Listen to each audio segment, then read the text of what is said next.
Broadcasting live from the Albay PIO News Center, providing you the most exclusive news update from all over the province. This is News at 12. News at 12.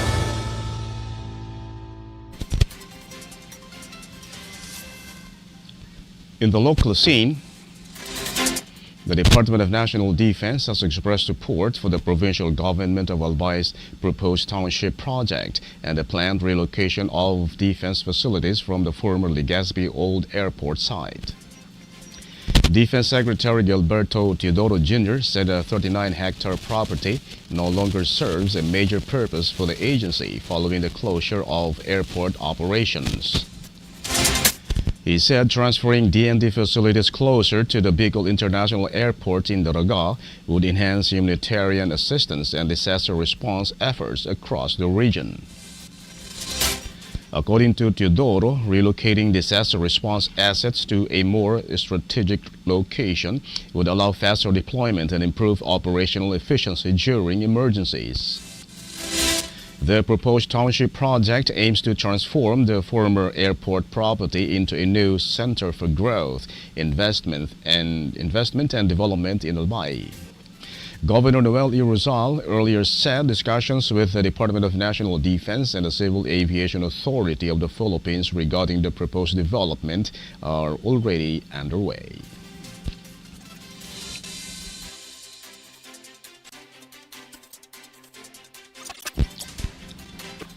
In other story, the Sangguniang Panlalawigan ng Albay has reviewed a proposed ordinance from the municipality of Bakakay seeking to establish a permanent municipal disaster risk reduction and management office. The measure also proposes the creation of a new permanent department head position for the local disaster management office under salary grade 24. A joint committee hearing was led by ex-officio board member Milagros B. Bal and included discussions by members of the Committee on Laws, Rules, and Oversight.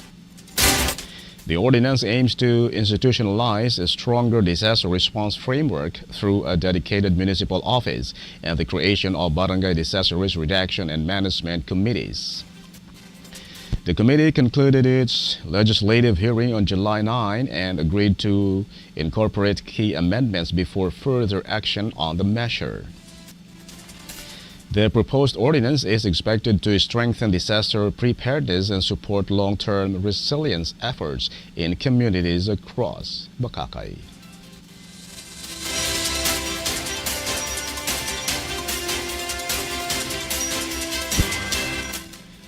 In other news,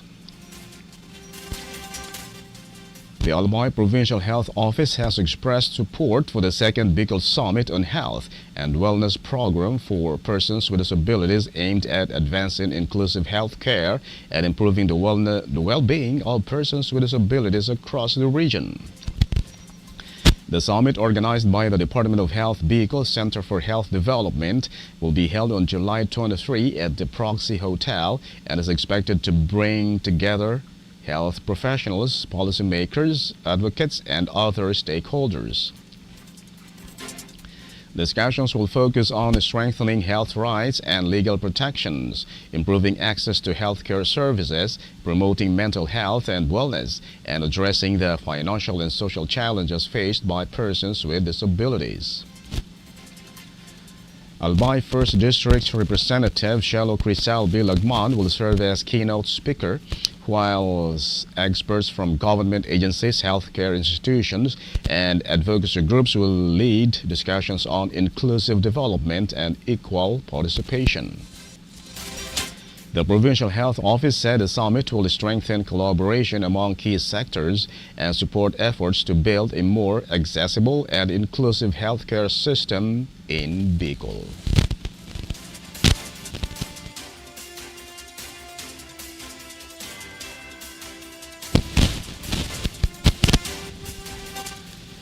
In the national scene, House Impeachment Trial Advisor and spokesperson Robert A. Barbers has rejected Vice President Sara Duterte's claim that she did not make threats, saying the evidence presented before the Senate Impeachment Court speaks for itself. Barbers was responding to Duterte's statement that the impeachment complaint was not supported by evidence. He said the video of Duterte's remarks was made publicly, was properly recorded, authenticated, and presented in court through witnesses who testified under oath. The fourth article of impeachment accused Duterte of making grave threats and betrayal of public trust after she said had instructed someone to kill President Ferdinand Marcos Jr., First Lady Liza Araneta Marcos, and former House Speaker Martin Romualdez if anything happened to her. Barbers also denied Duterte's allegation that the prosecution fabricated the evidence, saying the case should be decided based on the evidence presented before the impeachment court, not on public statements or media attention.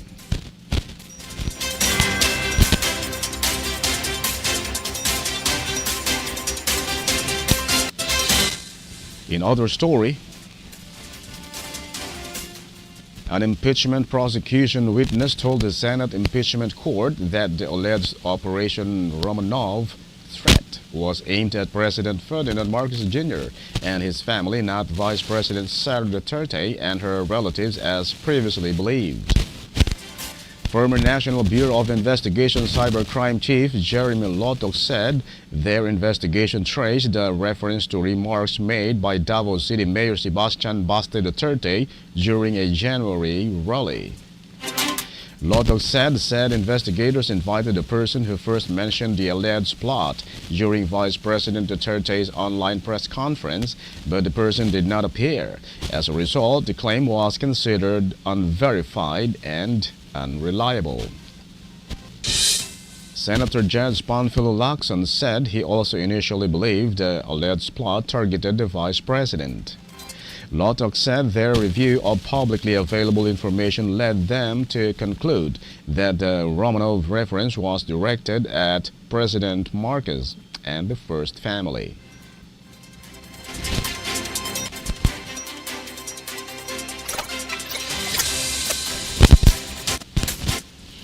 In other news, the Senate Impeachment Court has rescheduled the testimony of National Bureau of Investigation Director Melvin Matibag to July 20 to allow him to appear before leaving for an official meeting in Bangkok, Thailand. The House prosecution earlier asked the court to let Matibag testify ahead of other witnesses because of his overseas commitment.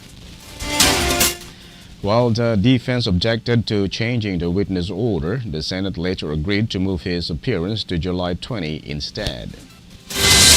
Senate President Sherwin Gatchalian said the new schedule would give senator judges more time to review the evidence while allowing Matibag to attend the regional conference in Thailand. He added that the NBI chief could return to continue his testimony if needed. Presiding officer Senator Francis Cheese Escudero approved the scheduled change and said Matibag's testimony must continue until both the prosecution and defense have finished their questioning. Matibag is expected to testify on the NBI's investigation into Vice President Sara Duterte's alleged threats against President Ferdinand Marcos Jr., First Lady Liza Araneta Marcos, and former House Speaker Martin Romualdez.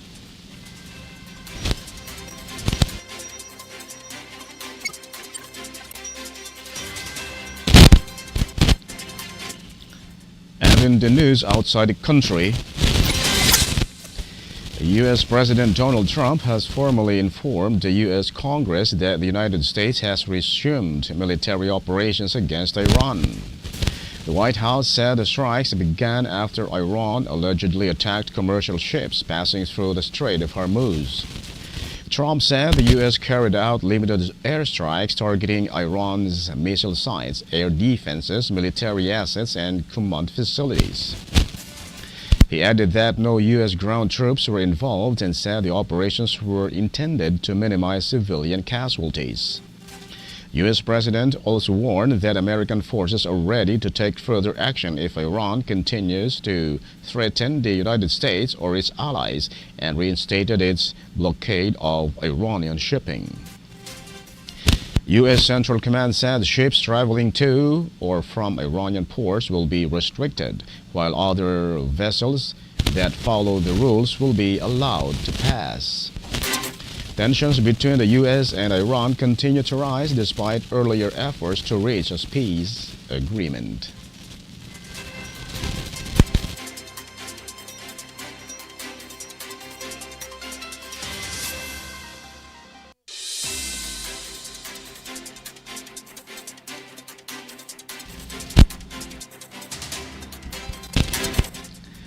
In other story, Azerbaijan President Ilham Aliyev has expressed hope that the conflict in the Middle East will end soon. He said the biggest challenge is making sure peace lasts after the fighting stops. Speaking at the Shusha Global Media Forum, Aliyev said Azerbaijan wants peace beyond its borders because no country can feel truly safe if neighboring regions remain in conflict. He called on countries in the region to show restraint, improve their relations, and avoid actions that could lead to a larger international conflict. Aliyev also said Pakistan is in the best position to help mediate between the United States and Iran.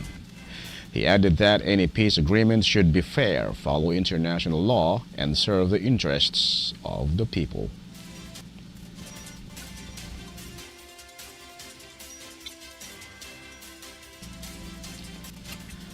And finally, in the news outside the country, with reference to the Philippines, the Philippines and Israel have signed a joint action plan to begin a custom partnerships aimed at making trade between the two countries faster, safer, and more efficient. The agreement was signed by Bureau of Customs Commissioner Ariel Nepomuceno and Israel Customs Directorate Director General Kiefer Hen. It will serve as a guide for both countries in developing a shared system for recognizing trusted importers and exporters. Before the agreement is finalized, both sides will conduct technical assessments, validation visits, and information exchanges. Once implemented, qualified businesses can expect faster custom clearance, fewer inspections, and a smoother movement of goods. The Bureau of Customs said the partnership will help Filipino businesses expand their trade with Israel while improving supply chain security and encouraging more trade and investment between the two countries. And that's the news at 12, July 15, 2026. We'll be back tomorrow for more news updates. Thanks to our news writers LJ Lorejo and Ian Buitre. And on the technical side, Chad Bobis, our Provincial Information Office OIC Marty Gonzalez, and under the supervision of our Governor Noel Irusal, I am Greg Hallare. Thank you for subscribing. Albay in my heart.